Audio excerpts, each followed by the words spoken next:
State Representative David Millard of the 109th Legislative District in Columbia County.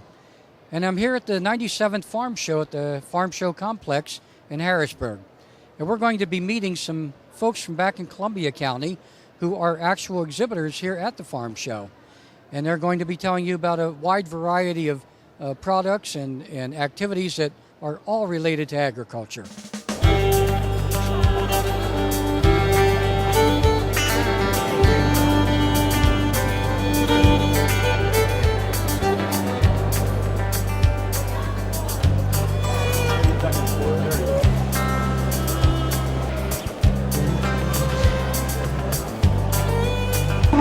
Weight Division 1, please come to the ring.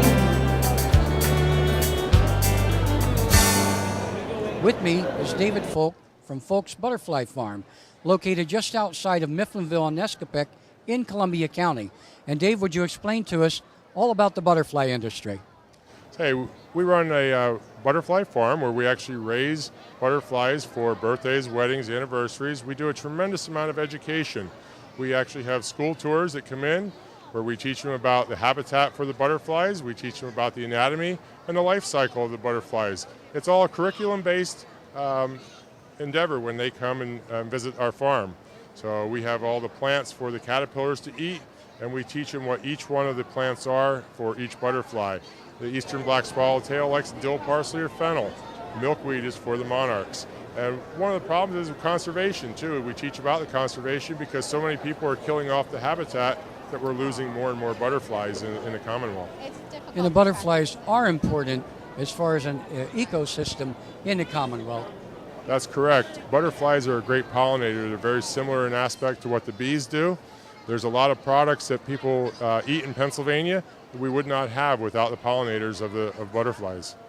Well, we certainly appreciate that information from you and want to thank you very much for sharing that information with us and the folks back home. Thank you very much for visiting us at the Farm Show.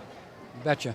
With me is Jesse Reichenbach, a 9th grader from Bloomsburg High School, who is here from Columbia County, a member of the Columbia County 4-H Club, and is an active participant in this year's Farm Show. Jesse, would you tell us what your activities are here? In the first part of the week, I show market lambs and market steer, and the second part, I show breeding sheep. Now, for those that are going to be watching this back home, explain to us exactly what's involved when you say showing. When you're showing market animals, you gotta feed and water them each day, make sure they're got enough exercise, and you gotta clip them before show. Make sure they're nice and clean for the judge. They don't want to be dirty. And does that involve you being here all week, or do you commute back and forth? Yeah, I stay here all week. I stay in a hotel, and me and my dad are going to try to stay in the barn some nights. Very good. And, you know, as a participant here at the Farm Show, I'm sure that there are days, if not weeks, of preparation before you come down here. Can you explain a little bit about what you had to do to prepare to be a participant here? You gotta fill out a lot of paperwork, you gotta know what you're doing, and you gotta take care of your animals like usual. There's a lot of work into taking care of your animals, like people sometimes don't understand that. Well, and the group that you belong to, the 4-H group back in Columbia County, has a lot of members in it. And can you explain to those that may be interested in 4-H activities what age you have to be in 4-H, how many times a month you meet, and all of the activities involved? Yeah, it's a good thing to be in Columbia County 4-H in that you learn responsibility for each other, and you have to be 8 years old by January 1st. It's a good activity. You meet a lot of people. You can go to different counties and that. They're nice. You meet everybody. And how many of your fellow 4-H members are actual participants here this year at the Farm Show? I think we had about 10 or so. We showed each different animals. So that's a good representation from Columbia County. Now, do they stay here for the entire week as you do? No, some of them just show market lambs, and if you make sale, you'll stay to Tuesday, but some go home right after the show. I'm the only one of Columbia County that shows breeding down here so far. Now, you mentioned the fact that you're in 9th grade at Bloom High School, And do you have plans after you graduate to stay connected to agriculture? Yeah, I plan on going on to animal science and becoming a veterinarian. So your interest is not only in 4-H and agriculture, the animal end of agriculture, but also continuing to care for animals after your education at the high school level. Yeah. Do you have any plans or any desire of a specific college that you'd like to go to? I'm looking at like Penn State and Del Val. And they have a very well-attended program with regard to veterinary, probably one of the best in the state, as a matter of fact. There are numerous people that have gone from Columbia County and Montour County into those programs prior to your interest in it that still are within probably a 50 to 75-mile radius of Columbia County, actually in the practice of being a veterinarian. And you know that's something that those calls come in the middle of the night as well as anything else involving animal care. Yeah. So you're all prepared to meet those challenges? Yeah, I'm pretty prepared. Now, when you're showing animals here at the farm show, is there a protocol to the animal that you'll be showing? Do they have to be a certain age, or are there various categories that animal has to fit into? There's certain breeds that you can take. There's purebreds and then there's crossbreds, and they can't be over a year old for market. And is this your first time here at the farm show as a participant? No, I've been showing here for 4 or 5 years. And have you had success the past 4 or 5 years? Actually, this is my first year making sale from our market lamb. Now, when you say making sale from a market lamb, would you explain to our listeners exactly what that means? When you're showing market lambs, only the top certain number makes sale. And is that an auction? Yeah. Have you exhibited at the Bloomsburg Fair as well? Yeah. So the Bloomsburg Fair, right in our backyard, because that's where I'm from, Columbia County as well, is a good stepping stone from there to the farm show. Yeah, it prepares you. And I asked you before how many other 4-H'ers from Columbia County are here. Are they the same group that participates at the Bloomsburg Fair? Yes. Very good. Well, we certainly want to thank you for being a part of this show today and being a participant in the 97th Farm Show. And good luck with everything that you'll be showing the rest of the week. Thank you. Bring it forward, bring it out. When the grand champion steer, hog, and lamb are auctioned off at the Pennsylvania Farm Show, Harry Bachman is usually the man behind the microphone. It's something he was born to do. I'd watch those auctioneers and I'd say, someday I'm going to do that. And then at home with my brothers, we'd be playing auction all the time. In the playroom, I'd be selling the trucks, the cows, the tractors, and whatever. Bachman's stage is in the livestock sales arena, for 30 or so other licensed auctioneers battling it out to be king or queen of the callers. Their stage is 100 yards away in the banquet hall. This is a very serious deal. You're back home and you can tell everybody that you won the Pennsylvania Auctioneers Contest. When you get the cameras and the lights and everything, and in front of, like I said, the past bid calling champions, it's a big deal. The ground rules are simple. Contestants take turns auctioning off donated items to a crowd of bargain hunters and fellow bid callers. 2 preliminary rounds narrow the field to 10 finalists, and then a final showdown decides the champion. Contestant number 26. No names, just numbers. But that's not what gives an auctioneer his or her identity anyway. It's that voice. Putting it 50. Some are melodious.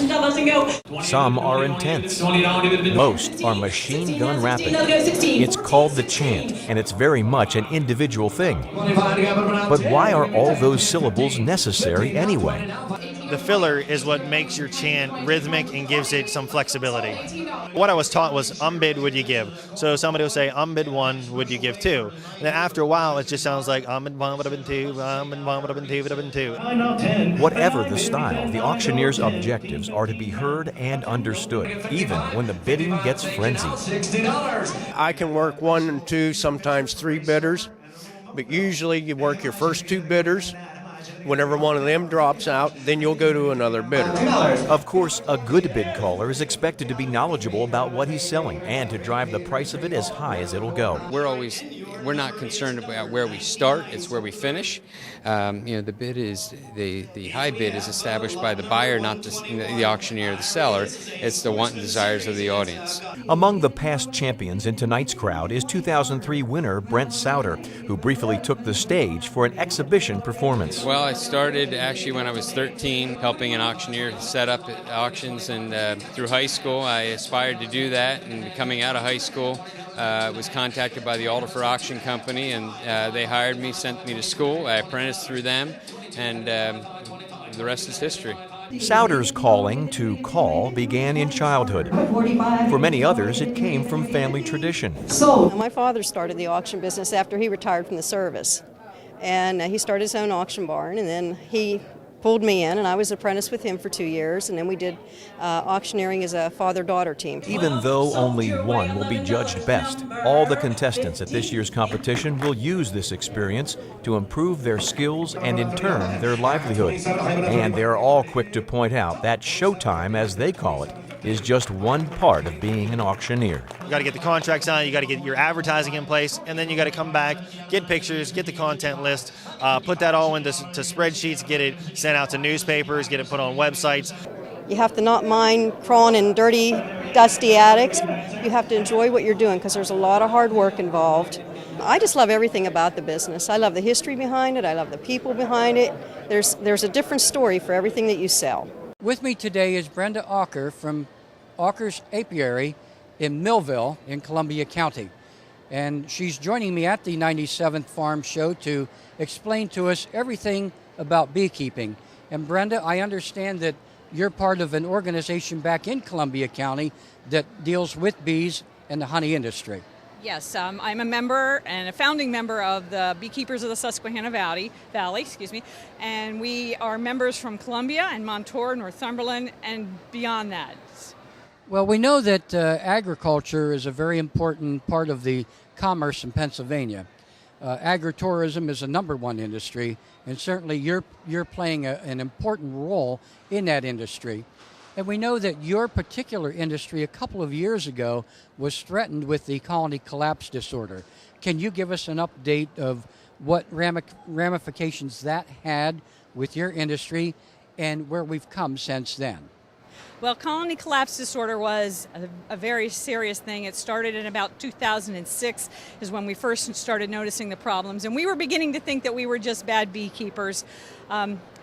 There's been a lot of work done at Penn State and Purdue University, and they're concluding that the problem is kind of numerous things. It's a nutrition problem, it's some insecticide-based problems, and ultimately it creates viruses in bees. Viruses that were normally present in bees and now are just manifesting themselves. So it continues to be a problem, but as beekeepers, we're trying very hard to work with the farmers that we deal with, that we put bees on their farms, to try and help the situation. So as beekeepers, we're working to try and improve the situation. Well, when that colony collapse disorder occurred, was there a down production in a lot of the items on the various farms that involved pollination? Well, not only, yes, there was a shortage of bees. The idea is the bees started dying off at a pretty rapid pace, and when they did, that became shortages for apple pollination. Whenever people needed bees, there just wasn't bees available. And then it's now created a honey shortage as well. But we could live without the honey. If we never had honey again, we could survive. But that pollination is so critical, so critical. And you mentioned the dollars that go into research. And as the vice chair of the House Ag Committee, I understand the importance of those research dollars.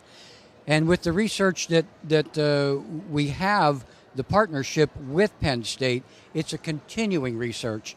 And it highlights the fact that here we are, the number one industry in Pennsylvania, which is ag-related. We have to prop that industry up as far as research to make sure that we do not have a reoccurrence of a colony collapse disorder or something that could be of a similar nature. So what I would like you to do is to explain to us exactly the things that are involved in the industry as far as beekeeping and how we arrive at a finished product. Okay, well, some of the products here on this table kind of just profile some of the equipment we use. This is obviously a beehive. This is where the bees live. People will always say, oh, well, you know, is that where they live? Yeah, they live inside there. And right now, the bees at home in Columbia County are living inside those boxes, which we call supers, okay? Inside here is where the bees live. They store their honey, they raise their brood, they do that whole process. When they are making honey, and obviously they're not making honey this time of year, but they make honey all summer long. And as a beekeeper, it's our responsibility to kind of make sure that they have enough honey to live on. The whole point of them making honey is not for our benefit, it's for their own benefit. They have to eat honey to live on because they can't make honey this time of year when it's cold, and so they are just basically clustering inside the colony and moving around and eating the honey that is there. But fortunately, they don't know their limits. So we can have some surplus honey. When they have enough for what we know that they need for the winter, we can take the extra out. And then what we do is we use these frames. I'm just going to take one of these out so you can see. This is a plastic frame, but it has the bees build this wax on it, and then each one of these little cells is like a little jar, like a little canning jar, and they will actually fill it with honey and then cap it over with some more wax, and that's how they keep it. But for our purposes, we can take these out, and there's a special machine at home called an extractor, which actually spins it, like a big washing machine sort of, spins it out, and that's how we get the liquid honey that we produce. Now, how many bees, looking at the size of these drawers, how many bees are in one of those? Okay, in the summertime, there could be about 60,000 bees. They will slowly dwindle over the winter till the point where there's probably 10,000 to 20,000 by the end of the winter, and hopefully they make it through. Some don't make it through. Unfortunately, that's a consequence of winter. So about 60,000, which means this will be full, boiling over with bees at the end of the summer. By the time winter ends, it'll be a small cluster. Now, for each of those containers that hold the bees, 60,000 bees, one queen in each? In each stack of hives, whether the stack is one hive or 10 hives. Okay. It's one queen. And what's the lifespan of a bee typically? Typically, a worker bee lives about 6 weeks. That's 6 weeks in the summertime. The idea is they work so hard is that they actually just work themselves to death. Their wings usually fray and give out, so it's like they die, usually in the field. You never even see them dying. The queen, however, can live a couple of years, but her most productive years are her first year. Now, as we look at the product here, the finished product, what is the most popular type of honey? I know that there's different types out there. You'll know better than I. The lighter color, the amber color, the darker color. Can you explain to us what is the most requested and how you achieve that product? The different honeys, first off, come from different flowers the bees work. The most typical honey, and that is nationwide, but in Pennsylvania, the most predominant honey we produce is clover honey. Okay, it's a very light, very delicate looking, very light in color, very delicate in taste. Then the next most popular honey that we produce is wildflower. And what wildflower is, it's a blend of everything that the bees have worked all summer long. Every wildflower in your garden, everything from dandelions all the way through goldenrod will be blended in with the wildflower. And then there's some specialty honeys like buckwheat. Some people grow canola. All of these different things. Everything a bee works will produce a different honey, as long as there's a large enough area of those flowers and that it can be isolated by the beekeeper. Now, what's the significance between the lighter and the darker as far as a nutritional value to us as a consumer? Now, the taste-wise, the lighter ones are milder and the darker ones are richer tasting. The darker ones do have slightly more nutritional value, but I always tell people, eat what you like, because I'd rather you eat honey and replace sugar than worrying about whether, it's just better to eat honey than it is to eat sugar. So replace that honey with sugar. And when you were telling us about spinning the honey out of the combs, how much spin does it take to get a container? Well, I'm going to go back to this. Okay. When this is full, can hold about 25 pounds of honey. Wow. To 30, maybe up to 30 pounds of honey, this is 1 pound, and this could, hold that much. Now, this is not fully drawn out, and when this is full, it'll actually be, it'll be completely filled with honey and comb and capped with wax. So it actually would expand beyond this. So it's hard to visualize that would hold that much honey, but that's how much would compute to about 1 pound. Now, the individuals that have the honey bees, when do they start getting requests to move those bees around from farm to farm? Well, I'll start getting calls from the growers that I deal with anytime now. They want to ensure that they're going to have bees. You know, over the past couple of years, there's been serious shortages, and they want to ensure that they reserve those bees. But they need to have the bees moved into the crops, you know, just at the right time. Most of the growers that we deal with are apple growers. They're the most critical. Well, I should say fruit growers as it is. I mean, apples, pears, cherries, all those things require bee pollination. So they want to know that they have bees reserved for that. So when they start seeing those things start to bloom, then the time is to move the bees in, because you want to make sure that you get ample pollination. You can't put fruit back on. So, you know, they want to get every flower pollinated the best they can. So when those flowers start to bloom, we start moving them in. There's also people that move bees for cucumbers. There's large areas of cucumbers, and pumpkins are another big commodity that require pollination as well. So the same colony of bees can be used on multiple farms or areas throughout the course of the growing season. Absolutely. The idea is, you know, they move into the apples, but when the apple growers are done, we move them back out. They may go into a cucumber field or a pumpkin field, or if we don't have a location like that where they need them, then they'll just go to what we call summer yards, where they just sit on a farm somewhere, and maybe they'll benefit the local gardeners, and maybe somebody on that farm will have something small scale that they need pollinated, but we'll just put them on other people's farms, and you know, it'll benefit us because we can spread out the bees. The idea is you can't put 100 hives on 1 acre and expect to do anything with them. So throughout Columbia and Montour County, we have a lot of bees and a lot of farmers that allow us to put our bees on their farm. They get the benefit of it, and we get the honey that they produce. And with the organization that you belong to back in Columbia County, how many members, in other words, how many providers of bees to our local farmers are there? Well, we went from having about 12 members early on. The club started in 1999, and we had 8 or 10 people at a regular meeting. But since colony collapse disorder came about, the awareness about bees and the need for bees has grown immensely. So over the last couple of years, each year it grows and grows. We have about 50 members now.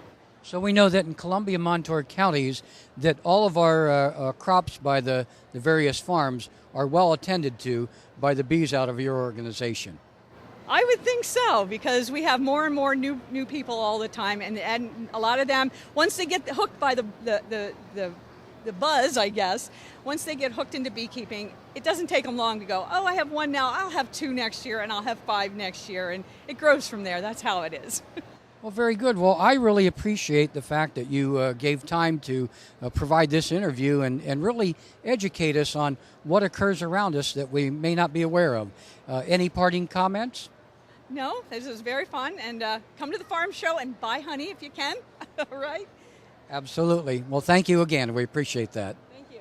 Ice cream, $7.50. During Farm Show Week, Tad Kuntz puts in some volunteer time at the apple stand in the food court, but his full-time job is running a Central Pennsylvania farm market that participates in the Farmers Market Nutrition Program. We feel like it does a great service for the community, because we want those people to get fruits and vegetables in their hands so they can eat healthier. And the program combines federal and state funds to give $20 worth of vouchers to eligible seniors to spend on fresh Pennsylvania-grown produce.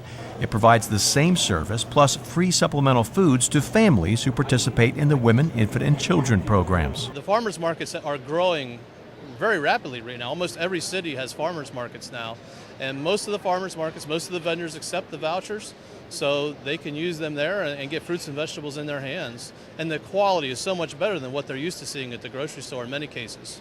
Michael Packard, Executive Deputy Secretary of the State Department of Agriculture, says this program really helps those who are stranded, so to speak, in our most urban areas.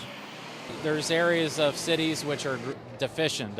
They do not have grocery stores, and they don't have fresh fruits and vegetables. So when we're able to support getting a farm market into a center city area and pumping fresh fruits and vegetables and Pennsylvania products into there, it really helps the consumers from a nutritional standpoint in those areas. According to Packard, nearly 2,000 farmers markets and roadside stands currently accept the food vouchers.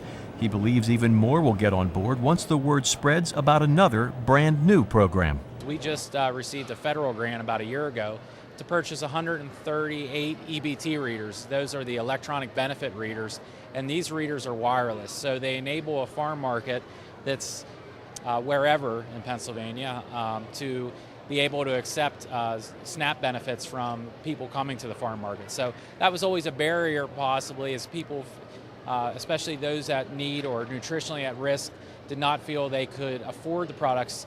But now with these EBT readers that we're providing to farm markets, they will be able to use their SNAP benefits there. Each year, $78 million worth of business is done at more than 7,000 markets, where Pennsylvania consumers can get fresh fruit and vegetables straight from the farm.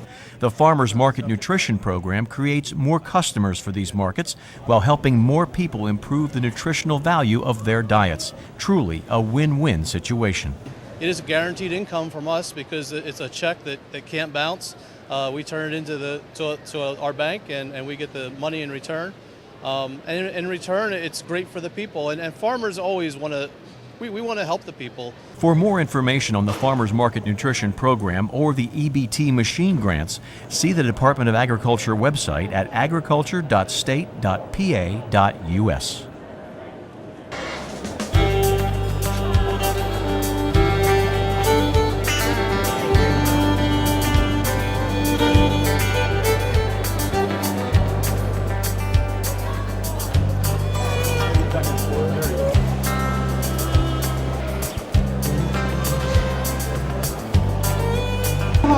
Weight Division 1, please come to the ring. Well, that's it for this edition of Legislative Report. Thanks for watching, and if you have any questions, please feel free to call my offices. The information will be at the bottom of your screen.